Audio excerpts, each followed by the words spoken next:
Hola, soy Julio Gonzalo, miembro del equipo docente de la asignatura Estrategias de Programación y Estructuras de Datos de la Escuela Técnica Superior de Ingeniería Informática de la UNED.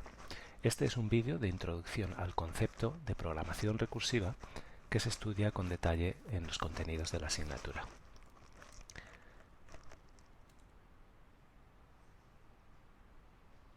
Fijémonos por un momento en esta imagen.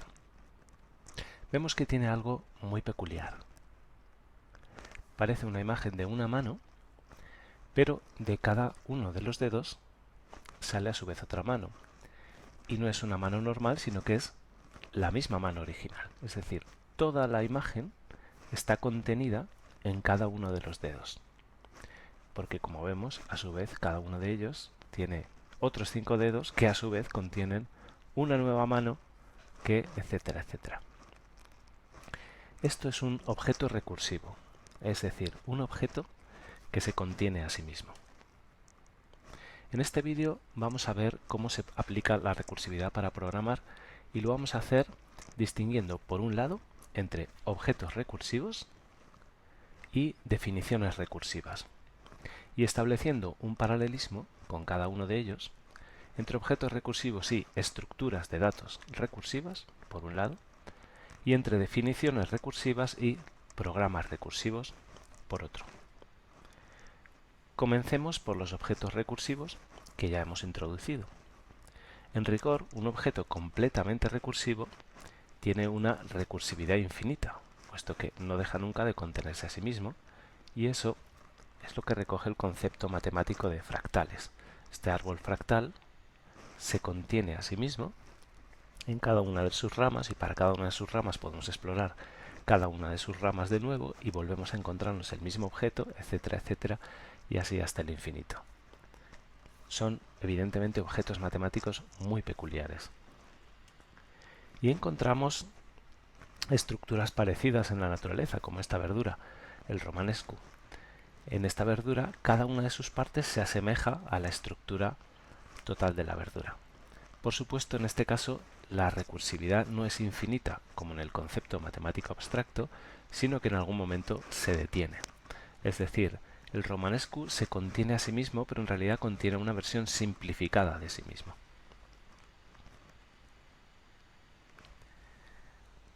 El concepto de recursividad se ha usado mucho en arte y en diseño, y aquí tenemos un ejemplo de la ilustración de una caja de cacao, en el que hay una especie de enfermera que sostiene en su bandeja la caja de cacao con la misma ilustración que se está representando. De nuevo, se trata de una recursividad parcial porque el objeto que vemos es un objeto simplificado, puesto que hay un momento en que se pierde la resolución del dibujante y ya la imagen no se contiene a sí misma. Un objeto típicamente recursivo son las muñecas rusas. ¿Qué es una muñeca rusa? Una muñeca que cuando la abres dentro contiene otra muñeca rusa. Y de nuevo aquí la recursividad es aproximada, puesto que en realidad esa muñeca que encontramos dentro es una muñeca rusa simplificada. Sabemos que contiene menos versiones de sí misma dentro y que llega un momento en que se acaba la recursividad cuando nos encontramos a una muñequita rusa que ya no se puede abrir y que no contiene nada dentro. Los objetos recursivos tienen su paralelismo en programación en estructuras de datos que son de forma natural recursiva. Y algunas no son exclusivas de la programación. Las gramáticas sirven para describir lenguajes de programación, pero también lenguas naturales. Y aquí tenemos un ejemplo de recursividad en la gramática de una lengua natural. Si decimos esta noche alguien morirá, es una oración gramatical. Entonces, a partir de esa oración podemos construir muchas otras oraciones gramaticales que la contienen. Por ejemplo, creo que esta noche alguien morirá. Es una oración que se construye a partir de una oración. Hay reglas gramaticales para construir oraciones a partir de oraciones, y esas reglas son recursivas. Y se pueden aplicar indefinidamente. Podemos con esta nueva frase construir Javier dice que yo creo que esta noche alguien morirá, y podemos ir más allá y decir la policía me ha detenido porque Javier dice que yo creo que esta noche alguien morirá, y podemos seguir indefinidamente esta cadena.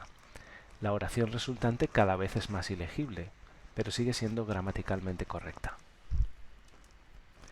Si pensamos en estructuras de datos, vamos a ver un ejemplo de estructura de datos que es naturalmente recursiva. Pensemos en los grafos primero. Un grafo no es más que una colección de objetos con relaciones entre pares de ellos. A los objetos los llamamos vértices y a las relaciones las llamamos aristas. Podemos imaginar, por ejemplo, que este es en la colección de objetos es el conjunto de estudiantes de una clase y las relaciones son relaciones de amistad. En este grafo vemos, por ejemplo, que el alumno 0 tendría relaciones de amistad con el 3 y con el 2. Hay un tipo especial de grafo que llamamos árbol que tiene las siguientes características. Consta de uno o varios subárboles que repiten esa misma estructura. En este caso podemos pensar, en lugar de estudiantes y relaciones de amistad, podemos pensar en relaciones jerárquicas en el organigrama de una empresa. El 15 sería el jefe de la empresa y tendría a su cargo a dos subjefes que se ocupan de supervisar dos ramas de la empresa y así sucesivamente hasta llegar a lo que llamamos nodos hoja, que son en este caso las personas de las que no depende nadie. Esta es una estructura naturalmente recursiva porque en un árbol tenemos un nodo y dos subárboles que tienen la misma estructura. Hay estructuras de datos en programación que no son de forma natural recursivas, pero que podemos ver de forma recursiva y a veces es muy útil, como veremos. Pensemos en las listas, que son elementos ordenados. Pensemos en una lista que sea la compuesta por los elementos 1, 2, 3, 4, 5 y 6 en este orden. Pues podemos pensar en una lista como una estructura recursiva si distinguimos entre un primer elemento, que sería el 1, y el resto de la lista. El resto de la lista, los elementos 2, 3, 4, 5 y 6, a su vez son una lista y podemos aplicar de nuevo la misma definición. La lista 2, 3, 4, 5 y 6 se compone de un primer elemento, que es el 2, y de un resto, que es la lista 3, 4, 5 y 6. Así pues, incluso con estructuras que de forma natural no las concebimos de forma recursiva, podemos definirlas de forma recursiva. Una vez examinado lo que es un objeto recursivo y su paralelismo con las estructuras de datos recursivas, vamos a estudiar las definiciones recursivas. A los informáticos les encanta el concepto de recursividad y aprovechan para utilizarlo muchas veces como broma, y una de las más típicas es a través de los acrónimos. Un acrónimo recursivo es en el que una de las letras se corresponde con el mismo acrónimo que se está definiendo. Un ejemplo es el acrónimo GNU. La N significa no y la U significa Unix, pero la G de GNU significa GNU. Así que la extensión del acrónimo GNU es GNU is not Unix. Y lo mismo sucede con Wine, que significa Wine is not an emulator. La W de Wine quiere decir Wine. Este tipo de bromas recursivas son muy comunes y podemos encontrar incluso en Google. Si preguntamos por recursion, nos da una lista de resultados y una definición. Pero nos pone también arriba, ¿Did you mean recursion? ¿Quisiste decir recursión? Que es la misma palabra que has tecleado correctamente. Es decir, los resultados de búsqueda para recursión se contienen a sí mismos, porque a través del enlace inicial vuelves a acceder exactamente a la misma página. Pensemos ahora en definiciones recursivas cuando las encontramos en un diccionario. Por suerte no debería suceder, pero es posible encontrar definiciones como pitufar, verbo, lo que se hace al pitufar. Esta definición es recursiva porque contiene la palabra que se está definiendo en la definición. Y naturalmente es inútil. Es sintácticamente correcta, es semánticamente correcta, pero en realidad no nos aporta ninguna información sobre el verbo. No sabemos lo que significa. Este tipo de definiciones no deberían aparecer en un diccionario. La recursividad puede ser directa o puede ser indirecta. Esta definición también es circular, aunque necesitas dos definiciones para darte cuenta. Si definimos gorjear como producir gorjeos y gorjeo como resultado de gorjear, al final no sabemos lo que significa ninguna de las dos cosas. Podemos pensar, claro, pero esto nunca aparecería en el diccionario. Pero si se piensa más despacio, en realidad un diccionario es una gran estructura circular y recursiva, porque las palabras se definen en términos de palabras. Así que finalmente no es posible entender un diccionario si no se tiene un conocimiento previo de al menos un subconjunto razonable de palabras del idioma. Ahora mismo estaréis pensando, las definiciones recursivas no sirven para nada. No se pueden utilizar, son incorrectas, no nos dan información. ¿Cómo podemos entonces utilizarlas? Vamos a ver lo que ocurre en matemáticas y vamos a entenderlo. Pensemos en el factorial de un número. Sabemos que el factorial de un número es el resultado de multiplicar ese número por todos los que son menores que él. Y esto admite una definición recursiva. Los matemáticos pueden definir el factorial como el factorial de un número n es igual a n multiplicado por el factorial de n-1. Esta es una definición recursiva, aparentemente circular, pero que puede ser utilizada. ¿Sí o no? Vamos a verlo. Si intentamos calcular el factorial del número 4, el resultado de la definición es que es igual a 4 por el factorial de 3. Y volviéndolo a aplicar, tenemos 4 por 3 por el factorial de 2. Volviéndolo a aplicar, 4 por 3 por 2 por 1 factorial. Y volviéndolo a aplicar, esto está repetido, perdón, 4 por 3 por 2 por 1 por 0 factorial. Y tendríamos que volver a aplicarla, 4 por 3 por 2 por 1 por 0 por menos 1 factorial. Ya vemos que el asunto se nos ha escapado de las manos. No podemos llegar a ningún número final, a ninguna conclusión, porque tenemos que seguir aplicando una y otra vez la definición y desde luego no obtenemos el resultado deseado, que era 4 por 3 por 2 por 1. Efectivamente, nos ha faltado algo esencial, y es que cualquier definición recursiva operativa debe tener una rama, un caso, un valor del número n en este caso, para el que tenemos una alternativa directa no recursiva. En el caso del factorial es muy sencillo. Si n es igual a 0, el factorial de n se define como 1. Y si n es mayor que 0, entonces se aplica la definición recursiva. Podemos ver ahora que solucionamos el problema. Llega un momento en que la expresión 4 factorial se convierte en 4 por 3 por 2 por 1 por 0 factorial. Pero 0 factorial ya no tiene una definición recursiva, sino una definición directa. El factorial de 0 es 1. Y a partir de ahí podemos concluir que 24 es el factorial de 4.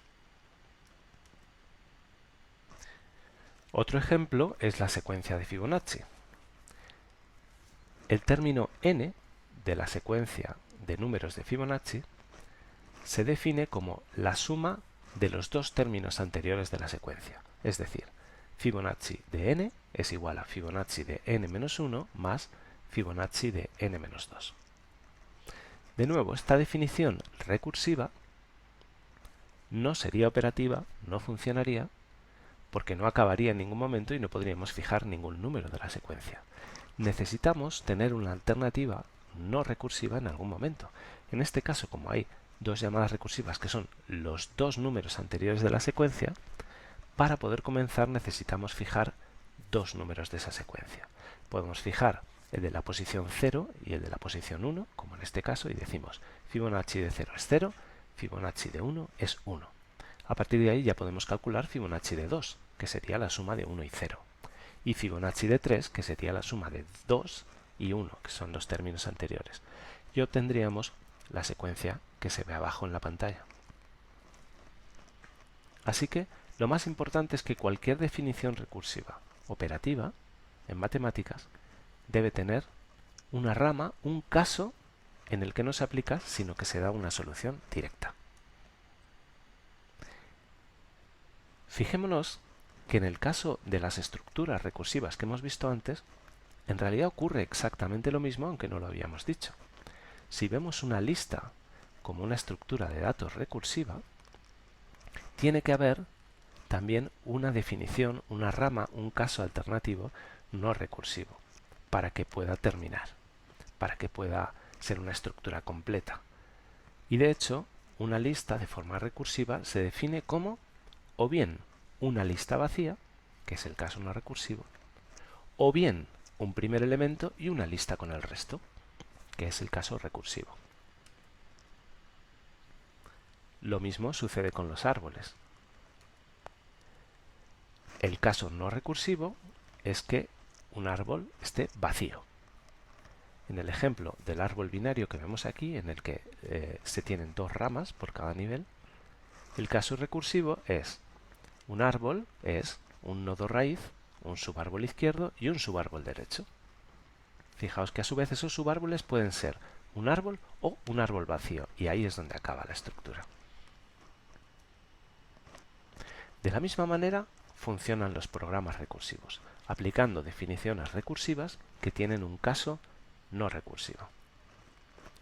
Pensemos en la definición de factorial que hemos visto.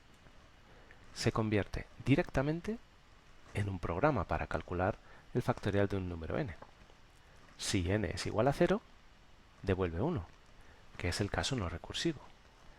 Y en todos los demás casos devuelve el factorial de n-1 por n. Y como vemos, el programa se está llamando a sí mismo para ejecutarse. ¿Qué ocurre en memoria? Ocurre lo siguiente.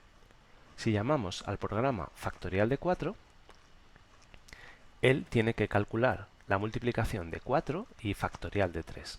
Así que, con la llamada abierta, se produce una nueva llamada al mismo programa, con un valor diferente, 3.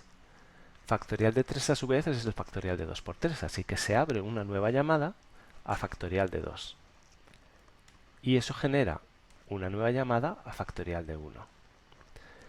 Todas estas llamadas ahora mismo están pendientes de resolverse. Cuando llegamos a factorial de 0, se llama de nuevo al programa y entonces estamos en el caso si n es igual a 0, devuelve 1. Se devuelve el resultado de esa llamada y entonces se empiezan a cerrar la cascada de llamadas recursivas que teníamos pendientes. Ahora se puede devolver la anterior, porque factorial de 1 devuelve 1. Se realiza la multiplicación y factorial de 2 devuelve 2. Se realiza la multiplicación factorial de 2 por 3 y factorial de 3 devuelve 6. Y así finalmente factorial de 4 puede multiplicar el resultado, que es 6, por 4. Y devuelve 24. Fijémonos en qué es lo que hace falta para que un programa recursivo funcione bien. Siempre son las mismas cosas. Lo primero, hace falta que en la llamada recursiva haya una simplificación de los datos iniciales. En este caso, comenzamos por factorial de 4 e invocamos a factorial de 3. ¿Por qué decimos que 3 es una simplificación de 4? Porque nos acerca al caso no recursivo. Si no nos acercáramos de forma constante al caso no recursivo, podría darse la situación de que el programa no terminara nunca. Todos los programas recursivos tienen que tener un caso no recursivo y una solución no recursiva. Y finalmente, todos los programas tienen una forma de combinar el resultado de la llamada recursiva con los datos de entrada. En este caso simplemente se multiplica el dato de entrada por el resultado de la llamada recursiva. Y así sucede en cada una de las invocaciones al programa fact. Si lo vemos sobre el código del programa, aquí tenemos el caso no recursivo y la solución no recursiva. Y luego tenemos la llamada recursiva, el caso recursivo, en el que tenemos una simplificación y una combinación del resultado de la llamada recursiva.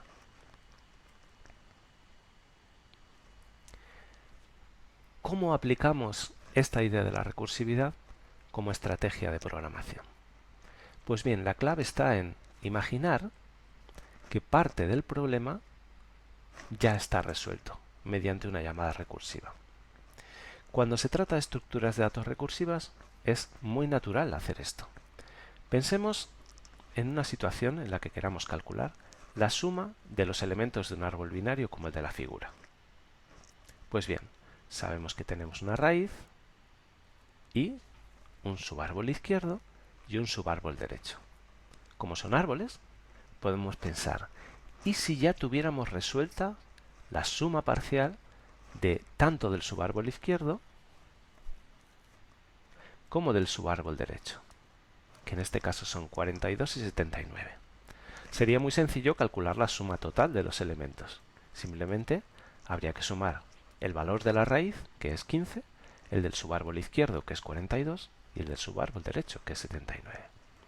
Pues bien, este simple razonamiento se convierte directamente en un programa recursivo con una sola salvedad, que hay que considerar también cuál es el caso no recursivo.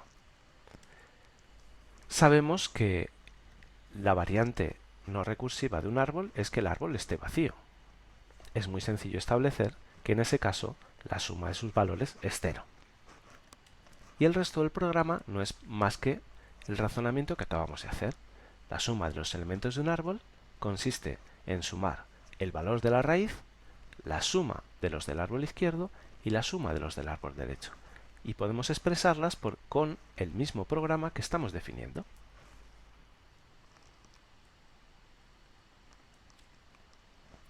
Como podéis ver, es una herramienta muy poderosa de programación que permite ocultar cálculos más o menos complejos con razonamientos recursivos sencillos. Apliquemos ahora el mismo razonamiento sobre una estructura de datos que no es de forma natural recursiva, pero que hemos querido definirla recursivamente. La lista, que hemos definido una lista como o bien lista vacía o bien un primer elemento y un resto, que es otra lista a su vez. ¿Cómo sumamos los elementos de una lista? En este caso, podemos pensar que el resto a su vez es una lista. Entonces, ¿y si supiéramos ya cuál es la suma de los elementos del resto? Entonces sería muy sencillo calcular la suma de todos los elementos. Simplemente hay que añadirle el valor del primer elemento. De nuevo, esto se convierte en un programa recursivo. ¿Cuál es el caso no recursivo? Que la lista esté vacía. ¿Cuál es la suma de los elementos de una lista vacía? 0. En los demás casos, la suma de los elementos de una lista será el primero más la suma del resto de la lista. Pues esta sencilla definición se convierte en un programa operativo.